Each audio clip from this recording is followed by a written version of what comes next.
Back here in Memphis, Tennessee, UConn a 13-2 winner as they win the series here against the Tigers. We're joined now by head coach Jim Penders. Coach, you challenged your team before the game, try and play this like a playoff game, and wow, did they respond.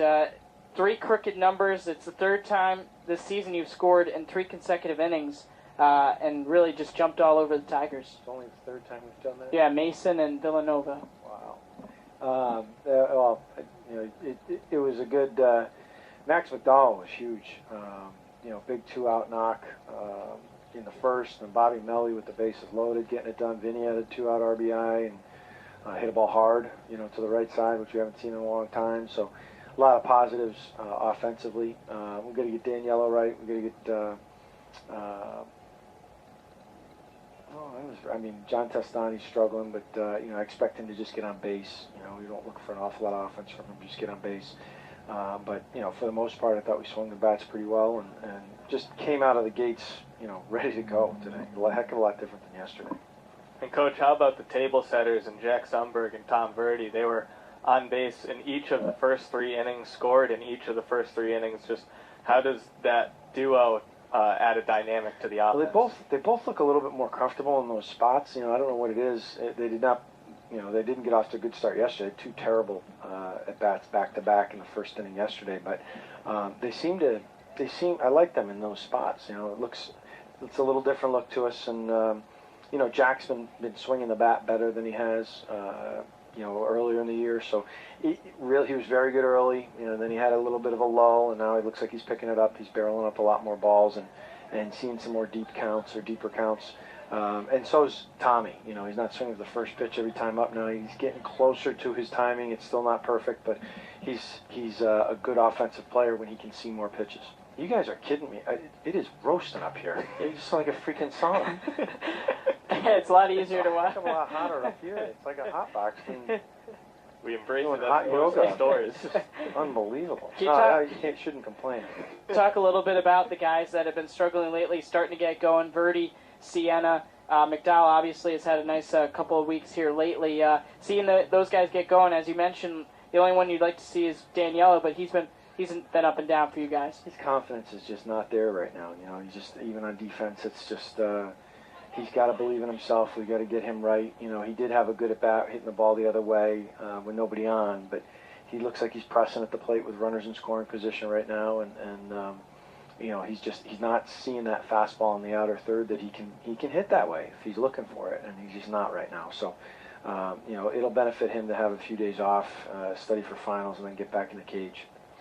And then how about Anthony K today? Went 6 innings, worked himself out of a couple of small jams, and threw 102 pitches and 6 innings. Had a pretty good outing. Yeah, and they were hard innings just because he, certainly the lead helped, but he was just in trouble. There were runners on a lot. He had to work. He had to work to execute pitches, which that was progress today from him.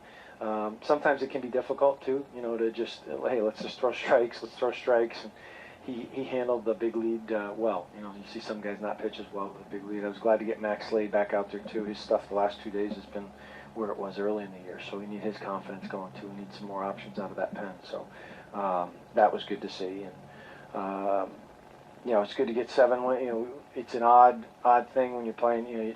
On a getaway day in conference, it's a 10-run rule, which we didn't even know about at Cincinnati. We should have ended that game at 2 innings earlier, but.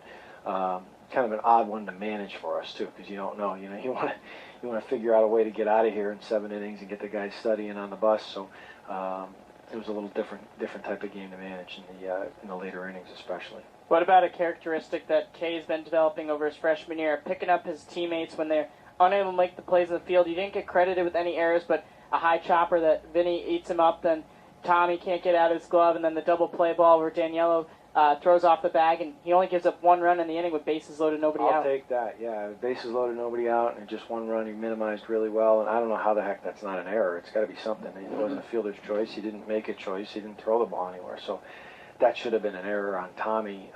If they didn't want to give one on Vinny, I don't know how. I don't know how either of those aren't errors. You guys are laughing. You must have been saying. Just the official scoring the entire weekend. Yeah, it's just very strange. Very strange scoring, but hey, bottom line is we got the win. I don't think Anthony's all that concerned about it.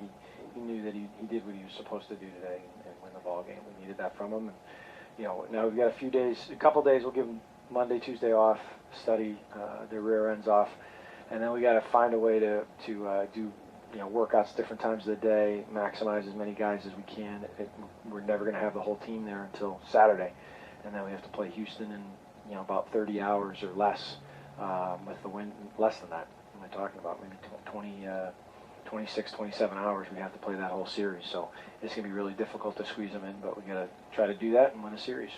Able to win a series this weekend. Thanks, Coach. Yeah, thanks, guys. As UConn wins 13-2, and they win the series 2 out of 3, bounce back after the loss yesterday, and the extra inning win on Friday night for the Huskies. So the next time we'll talk to you, it'll be next Saturday, as this week will be finals for the guys. So it'll be a doubleheader Saturday and then a game Sunday for the Huskies against the Cougars, who are currently ranked in the top 25, one of the 3 teams, along with Louisville and UCF, that are in the top 25 out of the American Conference. So, Mark, before we sign off, any final thoughts from a series win here for the Huskies?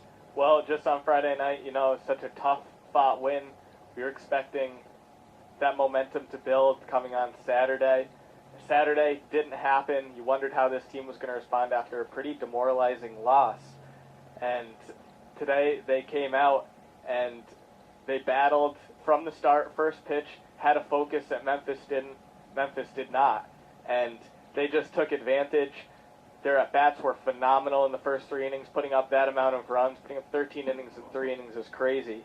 And that leads us right into WHUS Player of the Game, a feature we've been talking about for some time that we've been waiting to break out, and it's pretty easy today. Max McDowell is the WHUS Player of the Game, going 4 for 5 with 5 RBI and 2 runs to go along with his 7th double of the year. So UConn now 23-24 overall, 7-10 in the American Conference, and have some big games coming up against Houston and UCF mixed in there. A midweek doubleheader against URI, and then not sure if they'll reschedule a game in place at the canceled Holy Cross game, but they do have the option to try and get the 56 regular season games in. So a nice response for the Huskies today. 13-2 winner here today is Max McDowell, the highlight. 4 for 5 with 5 runs batted in. And we'll send it back to the studio here for regular scheduled programming as UConn wins their 4th series of the year, 2nd conference series, here in your home for UConn baseball, 91.7 W8 Doors.